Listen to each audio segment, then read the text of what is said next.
દિવ્ય મૂર્તિ હરિકૃષ્ણ મહારાજ લક્ષ્મીનારાયણ દેવ, ગુરુવર્ય પૂજ્ય નવતમ સ્વામીજી, દેવ સ્વામીજી, વક્તા મહોદય શ્રી બાપુ સ્વામી, ભક્તિ સ્વામી તથા પૂજનીય સંતો અને ઉપસ્થિત સર્વે હરિભક્તો, સરસ માહોલ છે શ્રીમદ ભાગવતના કથાનો. બહુ ભાગ્ય હોય, બહુ પુણ્ય હોય એને આવો માહોલ મળતો હોય છે. મુક્તાનંદ સ્વામી બહુ સરસ વાત કરી છે કે આશ્ચર્ય પામ્યા છે જડીએ આવ્યા, ખોયાદીનો ખગ વળ્યો રે, સુંદર વર સાંભળ્યો. જે આપણે ખોયા હોય એ દિવસ, ખોટ ગઈ હોય અત્યાર સુધીમાં, એનો આજે પૂરી દે ખોટ. આશ્ચર્ય વાત સે જડીએ આવ્યા, સેજડી એટલે ભગવાન આવ્યા પૃથ્વી ઉપર. આશ્ચર્ય વાત શું છે આ બધું? તો કે આશ્ચર્ય છે. આશ્ચર્ય વાત સે જડીએ આવ્યા, ખોયાદીનો ખગ વળ્યો રે, સુંદર વર સાંભળ્યો, મારે ઘેર આવ્યા રે, સુંદર વર. ખોયા દે, કદાચ ઘણા જન્મો આપણે ખોઈ નાખ્યા હશે, સ્વામીનું એવું કહેવું છે.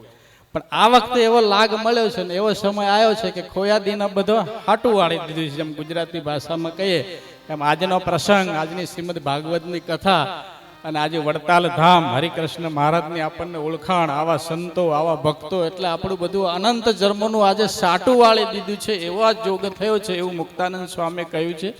વિશેષ આજના પ્રસંગે મારા શ્રીમદ ભાગવત માટે એટલું જ કહેવું છે કે ધર્મ સમજવું હોય, જ્ઞાન, વૈરાગ, ભક્તિ, પ્રીતિ, આત્મનિષ્ઠા, જે કંઈ તમારે સમજવું હોય તો શ્રીમદ ભાગવતની જરૂર પડશે. શ્રીમદ ભાગવત એક એવો ગ્રંથ છે કે જેના વગર ભક્તિની વ્યાખ્યા સ્પષ્ટ ના થાય. શ્રીમદ ભાગવત એવો ગ્રંથ છે કે જેના વગર વૈરાગ્ય સ્પષ્ટ ના થાય. શ્રીમદ ભાગવત એવો ગ્રંથ છે કે જેના વગર આત્મનિષ્ઠા સ્પષ્ટ ના થાય. અને જે શ્રીમદ ભાગવત સમજશે ને એને સત્સંગી જીવન બહુ સરસ રીતે સમજ્યા છે. શ્રીમદ ભાગવત સમજી જશે ને વચનામૃત બહુ સરસ રીતે સમજાશે. કારણ કે ટોપ ભક્તિની વાતો, ટોપ પ્રીતિની વાતો, એટલું બધું સરસ, બધા સરસ મોટા મોટા વિદ્વાનો જે ગ્રંથો લખ્યા છે. મને તો શ્રીમદ ભાગવતમાં એ બહુ ગમે છે કે ઘણા બધા ગ્રંથો વાંચ્યા પણ કોઈ ગ્રંથમાં મેં એવું નહીં સાંભળ્યું કે ગોપીઓ એવું કહ્યું કે અમને પાપણ નડે છે. એ ભ્રમર ગીતમાં કહ્યું છે એ બ્રહ્મા નડે પાપણ? કોઈને નડી છે? અત્યાર સુધીના દુનિયાના તમે સાધકો તપાસો, ભક્તો તપાસો, કોઈને પાપડ નડી હોય તો આપણે ઇનામ આપવું. કોઈને નથી નડી, ગોપીઓને નડી છે. એમને ભ્રમર ગીતમાં કહ્યું છે હે બ્રહ્મા, તે શું કામ અમારી પાપણો બનાવી? કેમને આજે ભગવાનના દર્શન કરતા નડે છે. કેટલી બધી ઊંચી વાત હશે. પાપણ નડે એટલે કઈ નાની વાત નથી. એને સમજવા તો આવા સંતો જે છે ને પારાયણ કરે ને 10 દિવસ ત્યારે ખબર પડે ભક્તિ કેવી હશે, પ્રેમ કેવો હશે, વૈરાગ્ય કેવો હશે. એક પાપણ નડે શબ્દમાં આપણને તો મોટા મોટા વ્યવહારો નહીં નડતા. પાપણ શું, અમે એક જગ્યાએ પ્રોગ્રામ કરેલો સત્સંગ માટેનો, તો એમને જે હરિભક્તે કહેવાથી આગ્રહથી પ્રોગ્રામ કરેલો બધું ગોઠવાય ને એ પોતે જ ના આવ્યા. એટલે મેં કીધું એ કેમ નહીં હતા? કે એમના ઘેર એમના સસરા આવ્યા છે. કે લો આ નડવું આપણને, કેટલું બધું નડે છે. સસરા આવ્યા એમાં સત્સંગમાં ના, મોટા મોટા વ્યવહારો નડે છે. અમને તો પાપણ નડી. કેટલી બધી સૂક્ષ્મ ભક્તિની વાત છે. હું તો આજે દિલથી માનું છું, કદાચ કોઈ સામાન્ય ભૂત વળગ્યું હોય ને તો હનુમાનજી સારંગપુર જયા હશે તો ઉતરી જશે કદાચ ત્યાં. પણ જો વ્યવહારનું ભૂત વળગ્યું, આસક્તિ ને વાસનાનું ભૂત વળગ્યું ને તે અને હરિકૃષ્ણ મહારાજ પાસે અહીં જવું પડશે. એ બીજે ક્યાંય ઉતરતું એના સંત સમાગમ જોઈશે.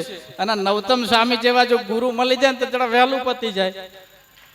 એમનું અમારા ઘણા એવા ગામો છે જે ગામમાં કોઈ દિવસ એક માણસ વડતાલ નહોતો આવતો. એવા ઘણા ગામો છે, મારે નામ નથી લેવા ગામના. પણ આજે એ ગામમાંથી કે એ દર પૂનમ એક બસ આવે છે વડતાલ. આ નવતમ સ્વામીનું કામ.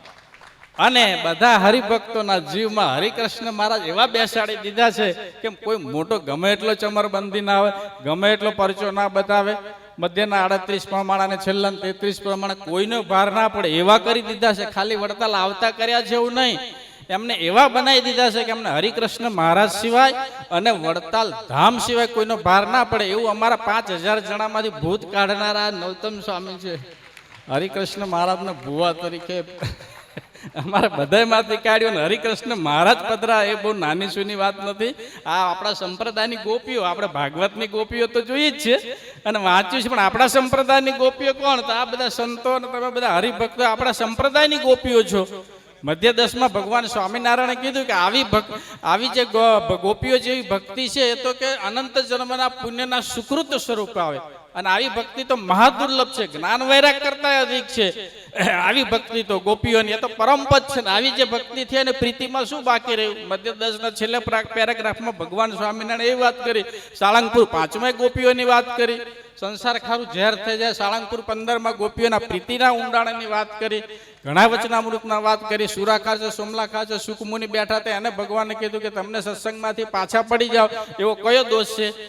ત્યારે એમને કીધું કે માન. ત્યારે ભગવાને ગોપીઓની વાત કરી છે. ભગવાન સ્વામિનારાયણ ભાગવતની વાત. કાર્યાણી 11માં સચ્ચિદાનંદ સ્વામી પ્રીતિની વ્યાખ્યા પૂછી, ત્યારે ગોપીઓ. હવે સચ્ચિદાનંદ સ્વામીની પ્રીતિની વ્યાખ્યામાં ગોપીઓની વાત કરવી પડી ભગવાન સ્વામિનારાયણ. આપણા સંપ્રદાયમાં આવા કેટલા હરિભક્તો છે. આજે વિશેષ તો મારે કાંઈ નહીં કહેવું, પણ મારે એક પ્રસંગ કહેવો છે કે આપણા સંપ્રદાયની ગોપીઓ કોણ કહેવાય. ભગવાન સ્વામિનારાયણ એકવાર સિદ્ધપુર પાટણમાં બ્રાહ્મણોની 84 કરીને વળતા હતા અને બધા બ્રાહ્મણો પછી ભગવાનને થોડા બ્રાહ્મણો વળોટાવવા માટે આવ્યા. ત્યારે ભગવાને છેલ્લે બ્રાહ્મણોને પૂછ્યું કે હવે કંઈ બાકી નહીં રહેતું ને, બધાને સંતોષ છે ને? ત્યારે નરભીરામ પંડ્યા કરીને એક બ્રાહ્મણે એવું કીધું, મહારાજ જરા આમ યજમાને ત્યાં જવું હોય ને આ ચાલીને જવું તો વહેલું મોડું થાય છે, આછી પાતળી ઘોડી હોય તો સારું. કે આમ બ્રાહ્મણની રીતે એને માગ્યું. એમાં ભગવાન સ્વામિનારાયણે કાકાભાઈ હાથે આવેલા મેથાણ ગામના એ પોતાનો સામાન ઉતારે ભૂલી ગયેલા, થેલી લેવા ઉતારે ગયા અને એમની ઘોડી એમને બીજા માણસને પકડાવી દીધી કે હું આવું છું, તું પકડી રાખ. એ ઘોડી ભગવાન સ્વામિનારાયણ અલા અહીંયા કે આઈને કે લો કૃષ્ણાર્પણ. બધા કાઠી દરબાર તો ગજબ થઈ ગયો કે ઘોડીની વાત. પછી મેથાનના કાકાભાઈ આયા એટલે કાઠી દરબાર કે કાકાભાઈ આ તો ગજબ થઈ ગયો. કે શું થયું? કે તમારી ઘોડી પૂછ્યા વગર ભગવાન સ્વામિનારાયણે તો કૃષ્ણાર્પણ બ્રાહ્મણને કરી દીધી, હવે શું થશે? ત્યારે જે કાકાભાઈ વાત કરી ગજબની વાતને સહજ બનાવતા કીધું, ઓહો એમાં શું કે ઘોડીના બી ભાગ્ય હશે કે ભગવાન પુરુષોત્તમ નારાયણે એમના હાથે બ્રાહ્મણને દાનમાં આપી. કદાચ ઘોડી હાથે મને આપી દીધો હોત ને તો આખી જિંદગી નરભીરામના કે સેવા ચાકરી કરે. આ સ્વામિનારાયણ સંપ્રદાયની ગોપી, આ આપણું ભાગવત. ખરેખર આજના દિવસે પ્રાર્થના કરી છે, વિશેષ નહીં, પણ આપણા જીવનમાં આવા બધા સંતોને પ્રાર્થના કરી છે. આ બધા સામાન્ય સંતો નથી, બહુ મોટા મોટા સંતો છે. એમને કેટલાના જીવનમાંથી કળિયુગ કાઢી નાખ્યા, કેટલા જીવનમાં અધર્મ કાઢી નાખ્યા અને બધાના જીવનમાં હરિકૃષ્ણ મહારાજ પધરાયા ને એના જેવું કોઈ સત્કર્મ આ ધરતી ઉપર કોઈ નથી. કારણ કે એનું કલ્યાણ સુધર્યું, એનો મોક્ષ સુધાર્યો, એના જન્મ મરણના ફેડા ટાળી નાખ્યા, એના કાળકર્મ માયાથી મુક્તિ કરી. આવું કામ જો આ સંતો કરે તો આથી બીજું કયું મોટું તીર્થ? એટલે સ્વામિનારાયણ ભગવાને સાળંગપુરના વચનામૃતમાં કીધું છે કે નમી સાળંગ ક્ષેત્ર કહ્યું કે સંત સમાગમ. કેટલી સરસ વ્યાખ્યા. આજે આપણે ભગવાનના પ્રસાદીના વડતાલ ધામમાં પ્રાર્થના કરીએ કે અમારા જીવનમાં આવા સંતોનો અતિ અતિ અતિ મહિમા સમજાય, હરિકૃષ્ણ મહારાજની સર્વોપરી દ્રઢ નિષ્ઠા થાય. એ જ પ્રાર્થના સૌને જય સ્વામી.